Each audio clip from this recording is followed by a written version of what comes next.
Hai, nama saya Kusmiati. Video yang saya buat untuk memenuhi ujian akhir semester di Universitas Pancasakti Bekasi dengan mata kuliah Budgeting, dosen pengampu Ibu Desi Arigawati, SE, AK, MSI.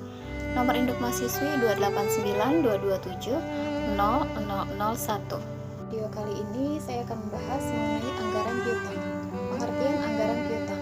Anggaran piutang adalah anggaran yang direncanakan tentang jumlah taksiran piutang perusahaan beserta perubahan-perubahannya dari waktu ke waktu di masa yang akan datang. Akibat adanya transaksi penjualan yang dilakukan perusahaan secara kredit, di dalamnya menunjukkan sisa piutang belum tertagih dan jumlah piutang yang akan diproyeksikan tertagih selama periode anggaran perusahaan. Manfaat dari anggaran piutang. Manfaatnya yaitu mengetahui besar piutang yang tertagih, jumlah piutang yang akan tertagih, serta dapat mengetahui sisa piutang yang belum tertagih dari waktu ke waktu selama periode yang akan datang. Slide berikutnya adalah faktor-faktor penyusunan anggaran piutang. Yang pertama, keadaan persaingan pasar. Persaingan pasar yang ketat akan memaksa perusahaan melakukan transaksi penjualan secara kredit. Yang kedua, volume barang yang dijual secara kredit. Apabila barang yang dijual secara kredit lebih besar daripada yang dijual secara tunai, maka jumlah piutang yang dianggarkan akan besar pula. Kemudian yang ketiga adalah standar kredit. Standar kredit yang longgar dapat memperbesar piutang yang terjadi. Yang keempat, jangka waktu kredit. Semakin panjang jangka waktu kredit yang diberikan, maka semakin besar pula piutang yang akan terjadi. Yang kelima adalah syarat pembayaran yang ditawarkan. Sedangkan yang keenam, pembatasan kredit. Yang ketujuh, kebijakan perusahaan dalam penagihan piutang. Kemudian tujuan anggaran piutang. Agar manajemen dapat mengendalikan perputaran piutang sedemikian rupa dengan menyusun tabel umur piutang atau aging schedule of receivables, di mana tabel tersebut dapat diketahui jumlah piutang yang segera dapat ditagih dan yang lambat ditagih untuk bisa menentukan debitur yang baik dan yang bermasalah. Kemudian perputaran piutang. Semakin cepat perputaran piutang, maka makin baik kondisi keuangan perusahaan. Besaran suatu tingkat perputaran piutang atau receivable turnover suatu perusahaan dapat dihitung dari penjualan bersih secara kredit dibagi dengan rata-rata piutang. Rata-rata pengumpulan piutang atau average collection period of account receivable didapat dengan 360 hari dibagi perputaran piutang. Rata-rata pengumpulan piutang dapat dihitung piutang awal tahun ditambah dengan piutang akhir tahun lalu dibagi 2. Cara untuk menghitung perputaran piutang atau receivable turnover yaitu penjualan bersih dibagi rata-rata piutang, maka hasilnya adalah berapa kali. Kemudian ada rata-rata pengumpulan piutang yaitu piutang awal ditambah piutang akhir tahun dibagi 2. Selanjutnya rata-rata pengumpulan piutang yaitu dalam 1 tahun atau 360 hari dibagi perputaran piutang, hasilnya adalah berapa hari. Dan ada contoh soal, PT Wood and Stock memiliki informasi yang mengenai penjualan di tahun 2017 sebesar 150 juta dan 2018 sebesar 240 juta. Piutang awal tahun 2017 sebesar 40 juta dan akhir tahun sebesar 80 juta. Sedangkan piutang awal tahun 2018 yaitu 60 juta dan akhir tahun sebesar 40 juta.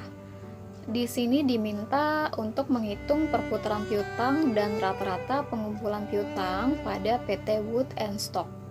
Yang pertama yaitu penjualan bersih sebesar 200 juta di tahun 2017, tahun 2018-nya sebesar 220 juta. Piutang awal tahunnya tahun 2017 ada 40 juta, tahun 2018 ada 60 juta. Piutang akhir tahun 2017 ada 80 juta, tahun 2018 ada 40 juta. Kemudian rata-rata piutang untuk penghitungannya yaitu 40 juta ditambah 80 juta dibagi 2, maka hasilnya adalah 60 juta untuk tahun 2017.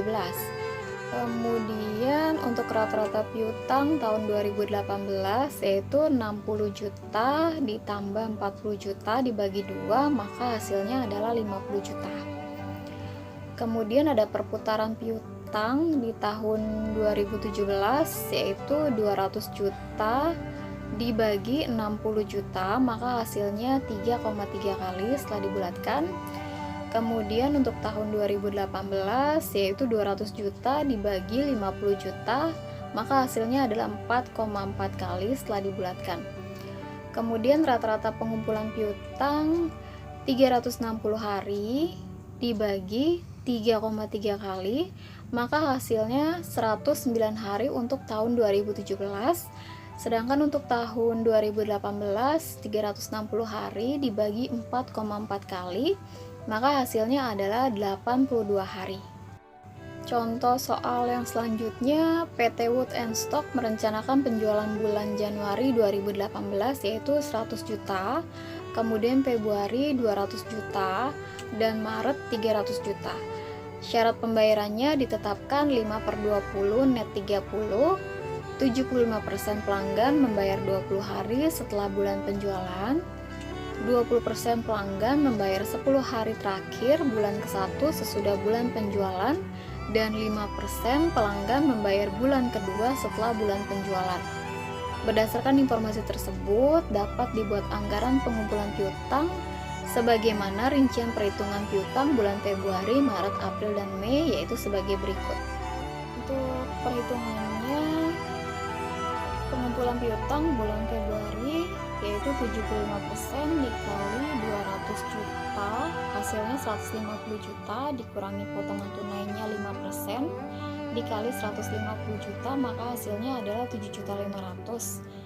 Untuk hasil yang dapat 142.500.000 rupiah didapatnya dari 150 juta dikurang 7.500.000.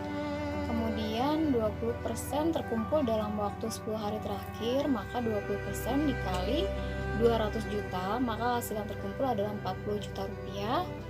Jadi dalam bulan Februari piutang yang terkumpul yaitu 142.500.000 rupiah ditambah 40 juta, maka hasilnya adalah 182.500.000 rupiah. Selanjutnya untuk bulan Maret, piutang atas penjualan bulan Januari 5% dikali 100 juta sama dengan 5 juta. Kemudian piutang atas penjualan bulan Februari 75% dikali 200 juta sama dengan 50 juta dikurangi 5% dikali 150 juta, hasilnya 7.500.000, yaitu sama dengan 142.500.000 rupiah. Kemudian terkumpul dalam waktu 10 hari terakhir, 20% dikali 200 juta sama dengan 40 juta rupiah. Jadi dalam bulan Maret piutang terkumpul 5 juta ditambah 142.500.000 rupiah ditambah 40 juta, maka hasilnya adalah 187.500.000 rupiah. Untuk bulan April, piutang atas penjualan bulan Februari 5% dikali 200 juta, hasilnya 10 juta. Piutang atas penjualan bulan Maret 75% dikali 300 juta, sama dengan 225 juta dikurangi 5% dikali 200 juta, maka hasilnya adalah 10 juta. Kemudian 200 juta dikurangi 10 juta, maka hasilnya 190 juta.